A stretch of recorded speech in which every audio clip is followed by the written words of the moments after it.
दोस्तों, स्वागत है आपका अपने YouTube चैनल डायमंड ज्ञान अड्डा में। और मैं आपके सामने इसलिए आया हूँ कि आपको पता होगा कि यूपीएसआई का नोटिफिकेशन आ चुका है। तो यूपीएसआई पहली बार इतनी ज़्यादा पोस्टों के साथ उत्तर प्रदेश में भर्तियाँ करने जा रहा है, जिसलिए आप लोगों को मैं डेली यूपीएसआई के सिलेबस से संबंधित जो है टॉपिक्स डेली आपको वीडियो मिलती रहेंगी इस चैनल पर। आपको चाहे रीजनिंग की हो, चाहे मैथ की हो, चाहे हिंदी की हो, जो उसका सिलेबस है वो उस पर डला हुआ है, तो आप इस चैनल पर उस सिलेबस को देख सकते हैं। और उसके बाद कंटिन्यूसली आपको कोई ना कोई सब्जेक्ट से रिलेटेड, टॉपिक से रिलेटेड आपको वीडियोस पर मिलती रहेगी। तो आप लोग डेली विजिट करते रहिए और इसको देखते रहिए। तो आज का जो टॉपिक है वो है हिंदी से संबंधित, और हिंदी का उस सिलेबस में पहला ही टॉपिक है कि हिंदी के विकास का क्रम वो क्या होता है, कैसे हुआ, सब कुछ जानने की कोशिश करेंगे। और ये बहुत ही इंपॉर्टेंट टॉपिक है, खासतौर से यूपीएसआई के लिए ही नहीं। आपको अगर शिक्षक भर्ती जो टेट होती है और आगे शिक्षक भर्ती होती है, उसमें भी 1 से 2 नंबर निश्चित रूप से मिलने हैं। केवल एक दिन के 25 से 20 मिनट की जो वीडियो है, इसी में ही आपको 1 नंबर मिल जाएंगे। तो जुड़े रहिए मेरे साथ। देखिए, हिंदी के विकास के क्रम में जो सबसे पहली बात आती है कि हिंदी कैसे हमारी जननी बनी, या हिंदी जो है आज जो सामान्य बोलचाल की भाषा है वो कैसे हम लोगों के सामान्य बोलचाल की भाषा हिंदी बनी। क्या पहले भी भूत में भी जब लोग, हम लोगों से पहले जो लोग थे, हमारे पूर्वज या उनसे पहले जो लोग थे, तो क्या वो भी हिंदी बोलते थे? नहीं। देखिए, सीधी सी बात है, वो हिंदी नहीं, सबसे पहले हिंदी की जो आदि जननी है उसको क्या कहते हैं? संस्कृत। इसका मतलब है कि संस्कृत भाषा जो है वो हिंदी की आदि जननी भाषा है। आदि माने होता है प्रारंभ से, जननी माने होता है जो जन्म देती है। अर्थात आदि जननी भाषा अगर पूछी जाए तो वो क्या कहलाएगी, या जननी भाषा पूछी जाए तो हिंदी की क्या होगी? संस्कृत। एक सीधा नंबर से क्वेश्चन बन जाता है। अब देखिए, बात मैं करता हूं पूरे हिंदी के विकास की। तो इस हिंदी के विकास में, विकास के क्रम में कि कैसे यहां पर हिंदी बोली जाने लगी, तो इसके पीछे जो सिद्धांत जो बताया जाता है वो ये कि जो यूनान देश के लोग थे, यूनान या फारसी देश के लोग, वो ये जो आपका भारत है, ये जो आपका भारत है, इधर से आपका जो भारत कहलाता है, तो ये जो यूनान देश के लोग थे वो कहते थे कि इधर पूर्ववर्ती का जो क्षेत्र है, इस पूर्ववर्ती के क्षेत्र में सबसे बड़ी एक नदी आपको पता है, जो कि यहाँ से तिब्बत के चेमा योंगब्रुंग ग्लेशियर से निकलती हुई आपके जम्मू कश्मीर से होती हुई और यहाँ से फिर आपके पाकिस्तान में चली जाती है। तो ये लोग क्या कहते थे, इस नदी का नाम है, आपको पता होगा, सिंधु नदी। क्या नाम है? सिंधु नदी। तो इस सिंधु नदी के पीछे ही पूरी बात छुपी हुई है। क्या कि ये यूनान देश के लोग जो निवासी थे वो सिंधु को क्या बोलते थे? हिंदू बोलते थे। क्या बोलते थे? हिंदू बोलते थे। क्यों बोलते थे? वो इसलिए बोलते थे कि ये शाह को हा बोलते हैं। क्या बोलते हैं? शाह को हा बोलते हैं। अगर ये शाह को हा बोलते हैं तो शाह माने सिंधु हो गया, तो सिंधु को क्या बोलने लगे? ये हिंदू बोलने लगे। तो ये हिंद के निवासी कहते थे कि इधर पूर्ववर्ती क्षेत्र के जो लोग थे वो हिंद के निवासी हैं। अगर वो हिंद के निवासी हैं तो यहाँ पर निवास, यहाँ का जो क्षेत्र है उसको क्या कहने लगे? हिंदुस्तान कहने लगे। और यहाँ के निवासियों को क्या कहने लगे? हिंदुस्तानी कहने लगे। और यहाँ पर बोले जाने वाली भाषा का नाम क्या हो गया? हिंदी हो गया। क्या हो गया? हिंदी। एक चीज और है, ये लोग इसीलिए आपने देखा होगा, जैसे हम लोग बोलते हैं सप्ताह, तो ये क्या बोलते हैं? हफ्ता। और चूंकि यूनान जो देश के निवास, यूनान देश के जो लोग थे वो एक तरीके से आपको पता ही है कि पूर्व में सब ज्यादातर मुस्लिम शासक थे, तो यहाँ पर भी वो मुस्लिमों का बोलबाला था। तो उनके कारण जो है ये जो इधर के क्षेत्र को जो इन लोगों ने बताया है, उन्होंने क्या बताया? सीधी सी बात है, इन्होंने ये चूंकि साको हा बोलते थे तो इसलिए ये हिंदी सिंधु वाले क्षेत्र को क्या कहने लगे? हिंदुस्तान कहने लगे। ठीक है, इतनी बात क्लियर हुई होगी। तो इसका जो आदि जननी का जो क्षेत्र, मतलब जो हिंदी की आदि जननी हुई वो क्या हुई? पहली चीज आपको समझ में आ गई होगी, संस्कृत से ही हिंदी का उद्भव हुआ। अब किस क्रम में, क्या क्या उसके बीच के अंतराल में और कौन कौन सी शैलियां या कौन कौन सी भाषाओं का जन्म होता चला गया, किस तरीके से वो विघटित हुई है, ये सब धीरे धीरे आपको जानने की कोशिश करेंगे। तो एक बात तो कन्फर्म हो गई आपको कि हिंदी की जो आदि जननी है वो क्या है? संस्कृत। ठीक। अब देखो, संस्कृत के इसका जो काल माना जाता है कि कब से प्रारंभ हुआ, तो 1500 ईसा पूर्व से लेके 500 ईसा पूर्व तक संस्कृत का ही बोलबाला था, या संस्कृत ही थी। इस संस्कृत को 2 भागों में बांटा गया। कितने भागों में? 2 भागों में। एक कौन सी संस्कृत थी? एक थी वैदिक संस्कृत, एक क्या थी? वैदिक संस्कृत, और एक थी लौकिक संस्कृत। एक थी वैदिक संस्कृत और एक थी लौकिक संस्कृत। तो ये वैदिक संस्कृत क्या थी? देखिए, वैदिक संस्कृत वो संस्कृत का रूप था जिसमें जो वेद पुराण आपके लिखे गए हैं, अर्थात ये बहुत ही क्लिष्ट ऐसी संस्कृत का रूप था जो वास्तव में इतनी कठिन थी। आप लोगों को पता है कि आज भी हम लोग सामान्य बोलचाल में डरते हैं संस्कृत बोलने से, संस्कृत को पढ़ने से ही डरते हैं। संस्कृत सब्जेक्ट देख के ही एकदम आपके बड़ा सा डर लगता है कि यार इसमें किस तरीके के इतने बड़े बड़े जो शब्द लिखे हैं, इनको कैसे पढ़ेंगे। तो इसलिए उस समय की ये सबसे प्रारंभिक संस्कृत की भाषा थी, तो ये तो पढ़ना और मुश्किल था। तो इसलिए उस समय के ऋषि मुनियों ने जितने भी वेद लिखे हैं, अर्थात इसमें आपको पता होना चाहिए, जैसे वेद लिखे गए, तो वेद आपके कितने हैं? 4 वेद है ना? कौन कौन से? ऋग्वेद सबसे पुराना, ऋग्वेद, यजुर्वेद, सामवेद, अथर्ववेद, 4 वेद हैं। इसके बाद आपको पता होगा कि पुराण कितने हैं? आपके 18 पुराण हैं। इसके बाद आपको पता होगा कि वेद हो गए, पुराण हो गए, उपनिषद कितने हैं? 108 उपनिषद हैं। वेदांग कितने हैं? 6 वेदांग हैं। तो ये जो है वैदिक संस्कृत में इनको लिखा गया।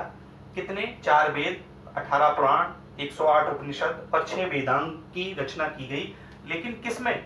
वैदिक संस्कृत के माध्यम से इनकी रचना हुई। अब बात करते हैं लौकिक संस्कृत। देखिए, लौकिक संस्कृत इससे थोड़ी सी सरल संस्कृत का रूप था। क्यों? क्योंकि इसका थोड़ा सा परिवर्तित रूप हुआ।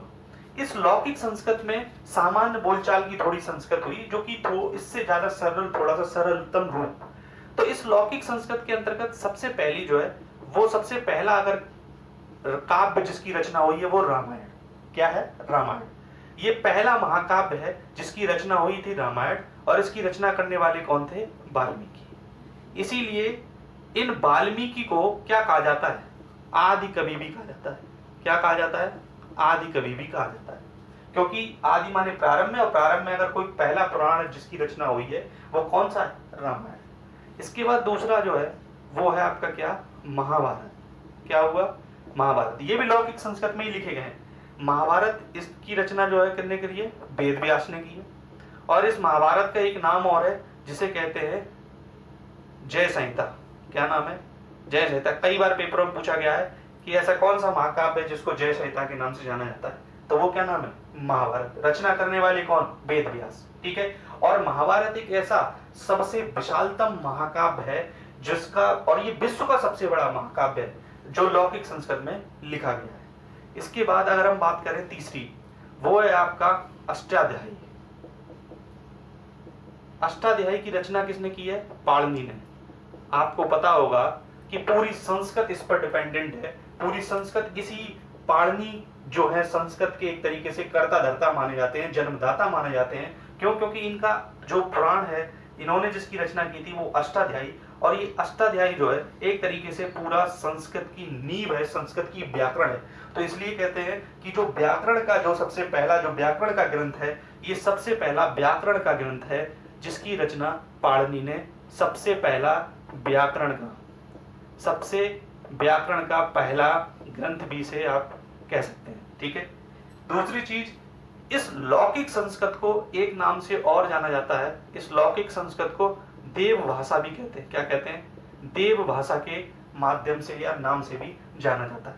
एक नंबर 5वां पॉइंट और है कि इस लौकिक संस्कृत को भारत सरकार ने 2005 में भारत सरकार ने क्या किया? भारत सरकार ने इस लौकिक संस्कृत को साहित्यिक भाषा का दर्जा दे दिया। बहुत इंपॉर्टेंट बात है। क्या कर दिया इसको? साहित्यिक नहीं, शास्त्रीय भाषा का दर्जा दे दिया। इसे क्या दे दिया? शास्त्रीय भाषा का दर्जा दे दिया। तो मैंने बस केवल इतना बताया कि संस्कृत 1500 से लेके 500 ईस्वी तक है। इसको 2 भागों में बांटा गया, वैदिक संस्कृत में, लौकिक संस्कृत में। वैदिक संस्कृत में वेद है, पुराण है, उपनिषद है, वेदांगों की रचना की गई। और लौकिक संस्कृत में है आपके रामायण, महाभारत, अष्टाध्यायी, इनकी रचना हुई। और साथ ही साथ इसे देव भाषा के नाम से भी जानते हैं। शास्त्रीय भाषा के दर्जा इसे 2005 में भारत सरकार ने दे दिया। अब आगे चलते हैं। देखिए, तो संस्कृत से अब आगे चले, तो संस्कृत से अब आगे चलेंगे तो वो आती है आपकी, संस्कृत के बाद आती है पाली। क्या आती है? पाली। पाली का जो क्रम हुआ 500 ईस्वी पूर्व तक आ गए। अब 500 ईसा पूर्व से लेके 1 ईसा पूर्व तक का जो काल है वो पाली का माना जाता है, पाली भाषा का। देखिए, पाली भाषा जो है बहुत इंपॉर्टेंट इस बात से बनती है कि पाली भाषा में जितने भी बौद्ध के जो धर्म है, बौद्ध धर्म में, एक तो बौद्ध धर्म से संबंधित है, बौद्ध धर्म में जितने भी आपके साहित्यिक काव्यों की रचना हुई है वो सब आपके पाली भाषा में लिखे गए हैं। तो पाली भाषा, ये क्वेश्चन बनता है कि अशोक की कौन सी भाषा थी, क्योंकि अशोक ने बौद्ध धर्म अपनाया था, आपको पता है कलिंग के युद्ध के बाद उसमें ज्यादा बहुत ही नृशंस हत्याएं हुई, तो उसके बाद उन्होंने बौद्ध धर्म अपना लिया। तो बौद्ध धर्म में जितने भी ग्रंथों की रचना हुई है वो सब किस भाषा में लिखे गए? पाली भाषा में लिखे गए। इसके बाद एक अगला जो रूप आया संस्कृत से पाली, पाली से एक अगला नया रूप आया, वो क्या है? प्राकृत भाषा। तो प्राकृत भाषा का जो काल माना जाता है वो 1 ईसा पूर्व से लेके 500 ईस्वी तक माना जाता है। कितने तक माना जाता है? 500 ईस्वी तक। ईसा पूर्व से मतलब ईसा मसीह के जन्म से पूर्व वाली बातें चल रही थी, ये अब आ गई किसमें? 500 ईस्वी में, जो अब चलती है सन जिसको बोलते हैं। तो 1 ईसा पूर्व से लेके 500 ईस्वी तक पे आ गई। इस प्राकृत भाषा में, इस प्राकृत भाषा में, ये प्राकृत भाषा है, ये किससे संबंधित है? देखिए, जैन धर्म से संबंधित है। किससे संबंधित है? जैन धर्म से संबंधित है। मतलब जैन धर्म के जितने भी आपके ग्रंथ लिखे गए हैं, उपनिषद लिखे गए हैं, जितने भी साहित्यिक रचनाएं हुई हैं वो सब किस में हुई हैं? प्राकृत भाषा में हुई हैं। बौद्ध धर्म की अगर पूछी जाए तो किसमें? पाली में। और जैन धर्म की पूछी जाए तो किसमें? प्राकृत भाषा में। ठीक है, इतनी बात हो गई। तो क्रम कहां से पहुंच गया? जो विकास का क्रम चल रहा है वो संस्कृत से पाली, पाली से किस पे पहुंच गया? प्राकृत पे पहुंच गया। ठीक है, यहां तक बात समझ में आती है। अब देखिए आगे जो है, अब प्राकृत से किस पे आए? प्राकृत से अब आए हैं, अब बहुत इंपॉर्टेंट बात जो चलती है, प्राकृत से आए हैं, अब आती है अपभ्रंश। क्या आती है? अपभ्रंश। तो संस्कृत, पाली, प्राकृत, उसके बाद क्या आती है? अपभ्रंश। तो देखिए, अपभ्रंश जो है वो क्या है? अपभ्रंश माने क्या हुआ कि ये और सरलतम रूप होता चला जा रहा है। देखिए, जैसे जैसे लोग कहते हैं ना कि किसी चीज का, किसी बात का जहां से जन्म होता है वो जहां तक पहुंचती है तो पहुंचते पहुंचते उसका रूप विकृत हो जाता है। जो बात जहां से जन्म लेती है वहां कुछ और होती है, और वहां जहां तक पहुंचनी होती है, जहां तक पहुंच जाती है उसका रूप बदल जाता है। तो इसी प्रकार से भाषा जन्म ली थी संस्कृत से, संस्कृत से उसका कुछ रूप विकृत हुआ, वो 2 भागों में हुआ। उसके बाद पाली में आया, फिर प्राकृत में और अपभ्रंश में।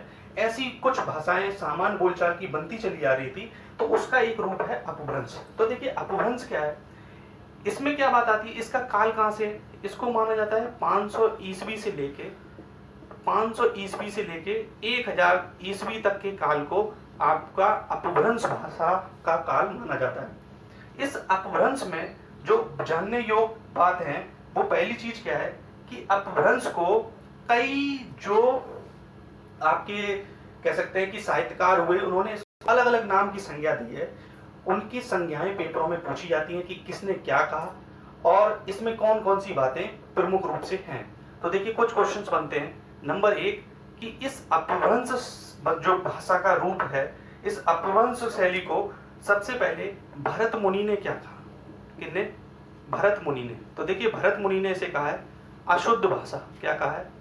अशुद्ध भाषा। नंबर दूसरी पॉइंट कि किशोरीलाल वाजपेयी ने इसे क्या कहा है? किशोरीलाल वाजपेयी, किशोरीलाल वाजपेयी ने, किशोरीलाल वाजपेयी ने पेपर में एक बार आ चुका है, अणा अणा भाषा कहा है। क्या कहा है? अणा अणा भाषा। ठीक है। नंबर तीसरा पॉइंट कि आचार दंडी ने इसे क्या कहा है? तो आचार दंडी ने इसको कहा है आभीर भाषा कहा है। क्या कहा है? आभीर भाषा कहा है। इसके बाद नंबर 4 और बहुत इंपॉर्टेंट, ये कई बार पूछा गया है कि चंद्रधर शर्मा गुलेरी, चंद्रधर शर्मा गुलेरी ने इसको क्या संज्ञा दी है? तो ये कई बार पूछा गया है। इसको कहा है पुरानी हिंदी। ये भी पूछा जाता है क्वेश्चन में कि पुरानी हिंदी किसको कहा गया है? 4 ऑप्शन दे देगा, संस्कृत को, पाली को, प्राकृत को या अपभ्रंश को। तो क्लियर बात हो गई, किसको कहा गया है? अपभ्रंश को कहा गया है। दूसरी चीज किसने कहा है? चंद्र शर्मा गुलेरी ने कहा है। इसके बाद नंबर 5वीं बात कि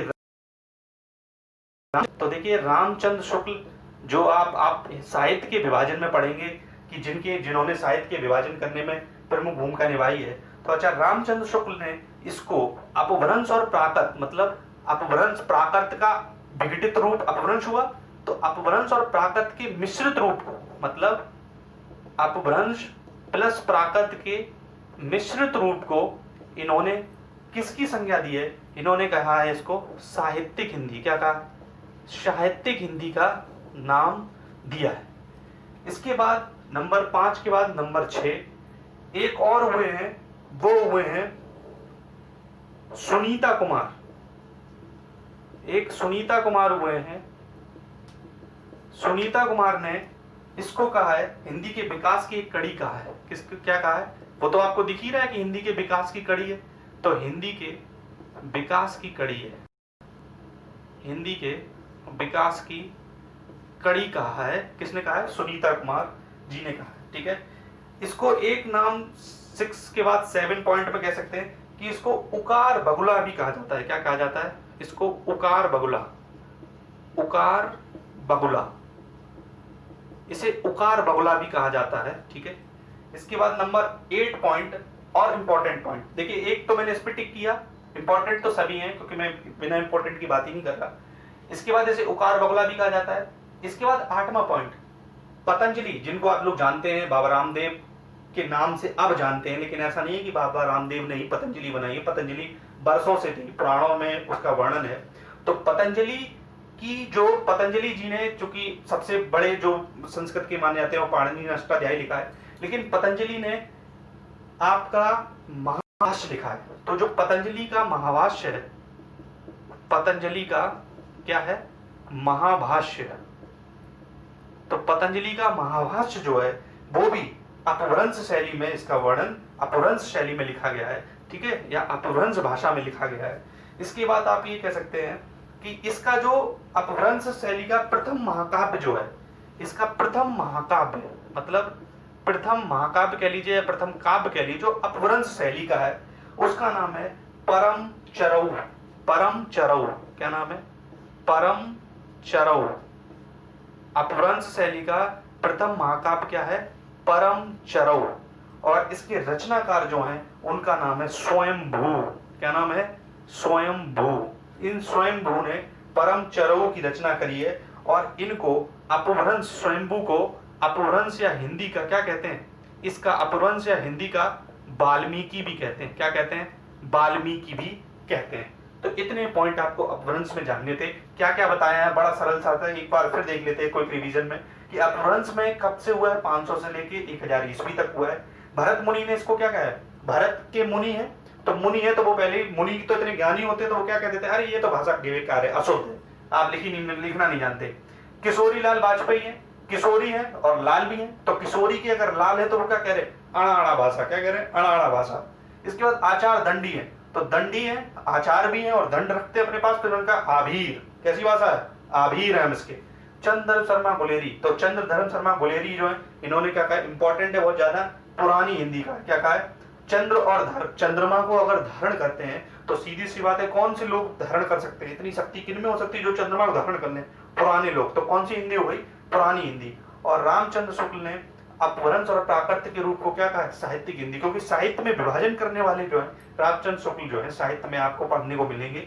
इसके बाद सुनीता कुमार ने क्या कहा है? इसकी कड़ी है, सुनीता कुमार इसकी कड़ी है, तो सुनीता कुमार ने कड़ी कहा है। इसे उकार बगुला के नाम से भी जानते हैं। पतंजलि बहुत इंपॉर्टेंट है, इनका एक तो काव्य ही पूछ लिया जाएगा सीधे सीधे कि महाकाव्य की रचनाकार कौन है, तो वो पतंजलि है।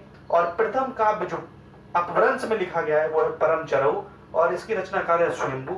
और इन स्वयंभू को हिंदी का या कह लीजिए या अपभ्रंश का कह लीजिए वाल्मीकि भी कहते हैं। ठीक है, तो अब इस अपभ्रंश के बाद जो अगला रूप आता है वो क्या आता है? उसको कहते हैं अपहट्ट। क्या कहते हैं? अपहट्ट। और ये अपहट्ट का जो काल है वो बहुत ही कम है, 1000 से लेके 1100 ईस्वी तक के काल को अपहट्ट कहते हैं। और इतना ज्यादा इंपॉर्टेंट नहीं है, ये अपभ्रंश का और विघटित रूप है, तो कम समय तक के लिए ही रहा। और इस अपहट्ट को हिंदी और बीज का, फिर इस अपहट्ट के बाद आ जाती है हिंदी, जिसको हम लोग पढ़ने के लिए, पढ़ना हमारा उद्देश्य था कि हिंदी के विकास का क्रम क्या हुआ। तो संस्कृत से पाली, पाली से प्राकृत से अपभ्रंश, अपभ्रंश से क्या आई, अपहट्ट, और अपहट्ट के बाद हिंदी आई। इस दोनों के बीच के इस काल को आप कह सकते हैं, इन दोनों के बीच के इस काल को संक्रमण काल भी बोलते हैं। क्या बोलते हैं, संक्रमण काल भी बोलते हैं अपहट्ट को। क्या, अपहट्ट को संक्रमण काल भी बोलते हैं। और इस अपहट्ट की इस अपहट्ट का जो काव्य है वो है कीर्ति कला। कीर्ति कला इस अपहट्ट का काल है, मतलब इस अपहट्ट की एक रचना है कीर्ति कला, एक काव्य है जो अपहट्ट में शैली में लिखा गया है। और इस कीर्ति कला के जो रचनाकार हैं वो आपको जरूर जानने हैं, क्योंकि इनका नाम आता है विद्यापति। विद्यापति जो कि आदिकाल के भी कवि हैं। तो विद्यापति, विद्या के पति जो हैं, वो इन्होंने किसकी रचना करी है, कीर्ति कला की रचना, जो कि अपहट्ट में लिखी गई है। और इन विद्यापति जो हैं, ये जो हैं वो मैथिली भाषा के प्रमुख कवि हैं। किसके, मैथिली भाषा के प्रमुख कवि हैं। और इसीलिए इनको श्रृंगारी कवि के भी नाम से जाना जाता है। किसके नाम से जाना जाता है, श्रृंगारी कवि के नाम से भी जाना जाता है। ठीक है, तो कितनी बात बताइए अपहट्ट में कि ये 1000 से लेकर 1100 ईस्वी तक है। दूसरी चीज, इसमें प्रथम काव्य जो है वो कीर्ति कला है, जिसके रचनाकार विद्यापति है। और विद्यापति ने जो सभी रचनाएं की है वो मैथिली भाषा में, मतलब मैथिली के कवि भी कहे जाते हैं, और इनको श्रृंगारी कवि भी कहते हैं। तो ये आपको क्रम बिल्कुल याद करना है, ये कई बार पेपरों में आ चुका है कि विकास का क्रम क्या है निम्नलिखित में से। तो संस्कृत, फिर पाली, फिर प्राकृत, फिर क्या है, अपभ्रंश और अपहट्ट। ठीक है, इसकी अगर आप ट्रिक की बात करें तो देखिए, मैं ट्रिक आपको एक वैसे तो याद करा दूं, वैसे तो मेरे साथ है, आपको याद भी हो गई होगी। सांप पर आप, सांप पर आप है। सांप पर, सांप माने जो सांप होता है, तो सा से क्या हो गई, संस्कृत, पा से क्या हो गई, पाली, इस पा से क्या हो गई, प्राकृत, और सांप पर आप, इस आ से क्या हो गई, अपभ्रंश, और फिर अब अपहट्ट रह गया है, तो वो आप याद कर सकते हो, अपहट्ट इसके बीच में, और फिर हा से क्या हो गई, हिंदी। ठीक है, तो सांप पर आप है मतलब संस्कृत, पाली, प्राकृत, अपभ्रंश और अपहट्ट। ठीक है, अब इतनी बात आपने नोट कर ली होगी, नहीं कर ली है तो आप एक स्क्रीनशॉट ले सकते हैं। ठीक है, देखिए अब आगे चलते हैं। तो ये क्रम आप लोग याद कर लेंगे। इसके बाद एक और इंपॉर्टेंट बात आती है, वो क्या कि आप ये तो जान गए कि हिंदी का जन्म कहाँ से हुआ, संस्कृत से हुआ। कौन कौन से उसके विकास के क्रम में कौन कौन सी भाषाएं बनी, वो भी आपको विकास के क्रम में भी पता चल गई। अब ये पूछा जाता है कि हिंदी की कितनी उपभाषाएं हैं, हिंदी की उपभाषाएं, ये पूछा जाता है कि हिंदी की कितनी उपभाषाएं हैं। तो हिंदी की 5 उपभाषाएं हैं। कितनी भाषाएं, 5 उपभाषाएं हैं। वो कौन कौन सी हैं? नंबर 1 पूर्वी हिंदी, नंबर 2 पश्चिमी Hindi, number 3 Rajasthani, number 4 Bihari, number 5 पहाड़ी। कितनी उपभाषाएं हैं? 5। कौन कौन सी? पूर्वी हिंदी, पश्चिमी हिंदी, राजस्थानी, बिहारी और पहाड़ी। पूर्वी हिंदी को भी फिर विभाजित किया गया कितने में? 3 भागों में। कौन कौन सी? तो पूर्वी हिंदी में आती है अवधी, बघेली और छत्तीसगढ़ी। अवधी, बघेली और छत्तीसगढ़ी। पश्चिमी हिंदी में कौन कौन सी आती हैं? पश्चिमी हिंदी में आती हैं 5। वो कौन कौन सी आती हैं? देखिए, पश्चिमी हिंदी, मैं यहाँ कन्नौज का रहने वाला हूं तो कन्नौज से ही मानी जाती है, तो कन्नौजी हो गया। इसके बाद कन्नौज से जो अभी एक्सप्रेस वे बनाया गया है, उस एक्सप्रेस वे पे आप चलते चलिए और साथ साथ आपको 5 भाषाएं पता चल जाएंगी इसकी। तो कन्नौजी हो गया। कन्नौजी के बाद आगे बढ़ते हैं, आप आगरा पहुंचते हैं। आगरा की तरफ आप जो है खड़ी बोली बोली जाती है। तो कन्नौजी खड़ी बोली, और उसके बगल में ही मथुरा है। आपको पता है मथुरा ब्रज नगरी के नाम से जानते हैं, तो ब्रजभाषा बोली जाती है। उसके आप आगे चले जाइए तो हरियाणा मतलब ग्रेटर नोएडा जो होता है तो हरियाणवी बोली जाती है। और इसके बाद आपको बुंदेली बोली जाती है। ठीक है, तो 5 कन्नौजी, खड़ी बोली, ब्रजभाषा, हरियाणवी और बुंदेली। इसके बाद राजस्थानी, तो देखिए राजस्थानी में 4 हैं। वो कौन कौन सी हैं? ये पूर्वी राजस्थानी, ये पश्चिमी, ये उत्तरी और ये दक्षिणी। तो इसलिए मैंने ये बना दिया एक तरीके से प्लस का साइन। तो इधर पूर्वी राजस्थानी में कौन सी आती है? जयपुरी। इधर कौन सी आती है? मारवाड़ी। इधर कौन सी आती है? मेवाती। और इधर कौन सी आती है? मालवी। जयपुरी, मारवाड़ी, मेवाती और मालवी। ये जो क्षेत्र है इधर अलवर का क्षेत्र है, और इधर आपका इधर भी राजस्थान का ही क्षेत्र चूंकि पूरा चल रहा है। एक और क्वेश्चन आता है कि जयपुरी को किसी अन्य नाम से और किस नाम से जानते हैं? तो जयपुरी को ढूंढारी नाम से और जानते हैं, ढूंढारी। ठीक है, या किस भाषा को ढूंढारी के नाम से भी जानते हैं तो वो जयपुरी है। बोली भी होती है और ये उपभाषाएं भी हैं। इसके बाद देखिए बिहारी में कौन कौन सी आती हैं? तो बिहारी में 3 आती हैं। कौन कौन सी? नंबर 1, नंबर 2 और नंबर 3। तो बिहारी में आती हैं आपकी, जो सबसे ज्यादा बोली जाती है वो है भोजपुरी। ये तो बोली भी है और संगी संग अब तो इंटरनेशनल भाषा भी है। और भोजपुरी हो गई, मगही हो गई और मैथिली हो गई। ठीक है, तो भोजपुरी, मगही और मैथिली, और ये किसकी हैं? बिहारी की। पहाड़ी में 2 आती हैं। देखिए पहाड़ी का 2 में विभाजन किया गया, एक तो पूर्वी और एक पश्चिमी। पूर्वी और पश्चिमी, लेकिन पश्चिमी तो पहाड़ी, पश्चिमी पहाड़ी, लेकिन पूर्वी पहाड़ी को भी 2 भागों में बांट दिया गया, एक कुमाऊनी में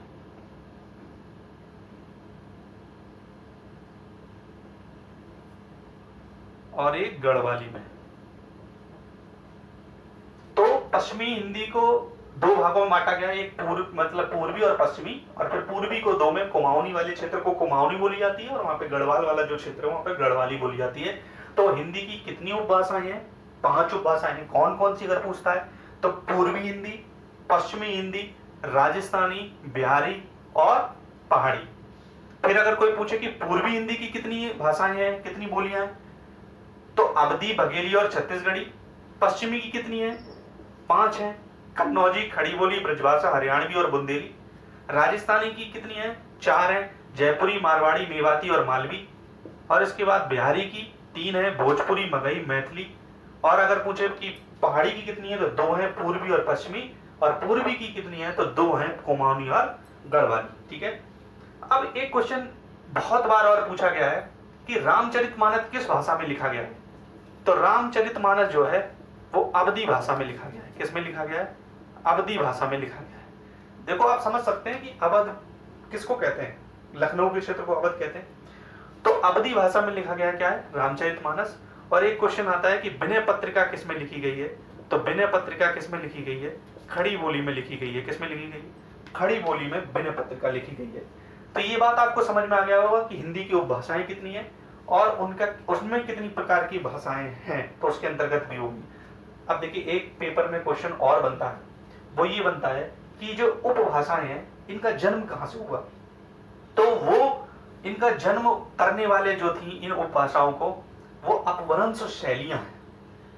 और कुछ अपभ्रंश शैलियां हैं जो आपके पेपर में पूछी जाती हैं, कम से कम 5 या 6 अपभ्रंश शैलियों से बनते हैं कि ये जो पूर्वी हिंदी है वो किस अपभ्रंश शैली से आई है, राजस्थानी किस अपभ्रंश शैली से आई है, बिहारी किस अपभ्रंश शैली से आई है, पहाड़ी किस अपभ्रंश शैली से आई है।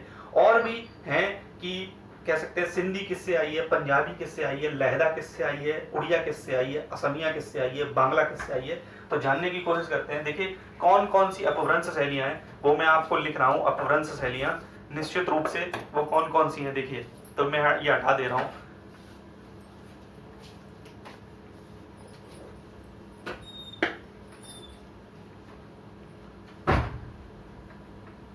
तो देखिए अपभ्रंश शैलियां, मैं किसकी बात कर रहा था? अपभ्रंश शैलियां प्रमुख रूप से नंबर 1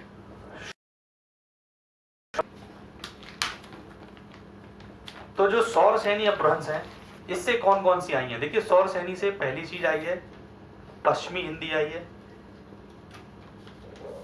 ठीक है, राजस्थानी आई है और पहाड़ी हिंदी आई है, ठीक। नंबर दूसरा अर्धमागधी, अर्धमागधी से पूर्वी हिंदी आई है, केवल केवल एक पूर्वी हिंदी आई है।